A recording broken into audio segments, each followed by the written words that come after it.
I can't even begin to tell you how much I love stories about classic TV shows where the sets are just like a big, happy family. But sometimes, just sometimes, the reality, well, it's a bit more harsh. For every lifelong friendship born on a soundstage, there is also a famous personality clash that the studio public relations teams, well, they're working overtime to hide.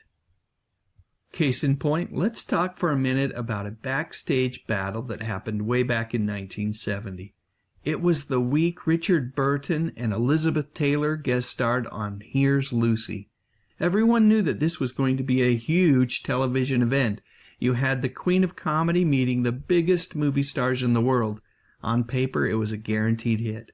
In reality, however, it turned into a deeply uncomfortable workplace that left one of the world's most famous dramatic actors writing diary entries filled with pure anger for America's favorite redhead.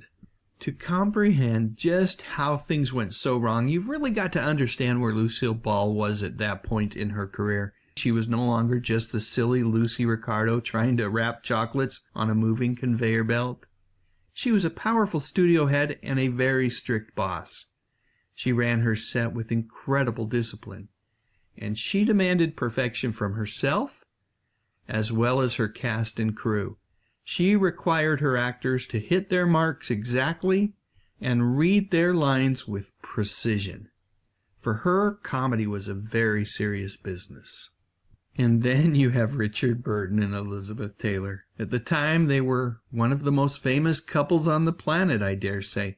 They were known for their stormy relationship, their great wealth, and Richard's serious stage acting background. And they were used to being treated with a ton of respect. So when they agreed to appear in the season 3 premiere titled Lucy Meets the Burtons, like I said earlier, it was the talk of the town. And by town, I mean Hollywood, of course. The plot was a classic Lucy mix-up. Richard, disguised as a plumber, is dragged into Lucy's office to fix a sink, and eventually, through a series of hijinks, she gets Elizabeth's massive diamond ring stuck on her finger. And I've got to say, the final product looked fine when I watched it on TV.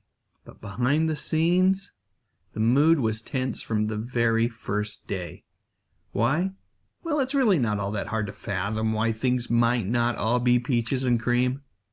Richard was a serious thespian. He was a trained stage actor who was used to digging into deep dramatic roles, and he got super annoyed almost immediately under Lucy's commandeering style.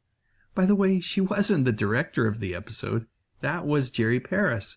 But Lucy at that point was a bit of a control freak, and Richard was absolutely not used to a sitcom star reading his lines back to him, telling him exactly where to pause for a laugh, and picking apart every single physical movement. And Lucy, well, from her perspective, she reportedly found Richard to be a bit on the stuck-up side of things, and she thought he was quite difficult to manage. She was also particularly annoyed by his well-known habit of enjoying a few drinks during the workday. It was a complete clash of working styles. Lucy saw a carefully built comedy machine that required perfect timing, and Richard saw a strict workplace that completely crushed any sort of artistic freedom. Anyway, the two managed to keep the peace just long enough to finish filming the episode, but Richard's true feelings were captured in his personal diaries, which were published years later. They provided a remarkably honest look at how much he hated that experience. And because he was a writer and a stage actor and never lacking in words, Richard used very colorful language to complain. He referred to Lucy as a monster of staggering charmlessness and a woman with a monumental lack of humor. He described her as a behemoth of selfishness and a machine of enormous energy driven by a stupid driver. The man who had conquered Shakespearean stages admitted that Lucy had reduced him to a state of cold, sarcastic anger. His final review of working with the TV legend was simple and direct, and riffing off Lucy's biggest TV hit, I think pretty darn clever. He said, "I loathe Lucy."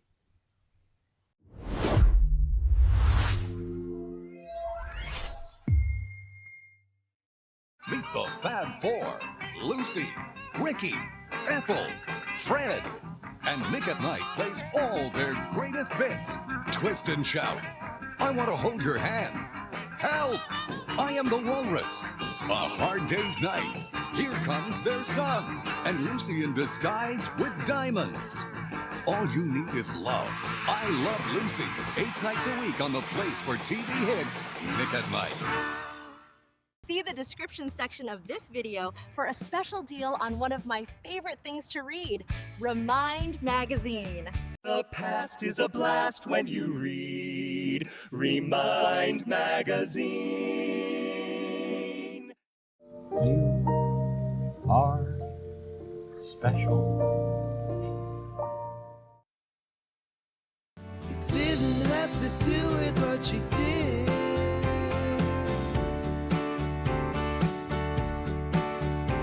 So thank you very much for your support, for your support, for your support. Thank you very much for your support. Click on that thumbnail 'cause it's time to go. Dave's got the classics, let the memories flow.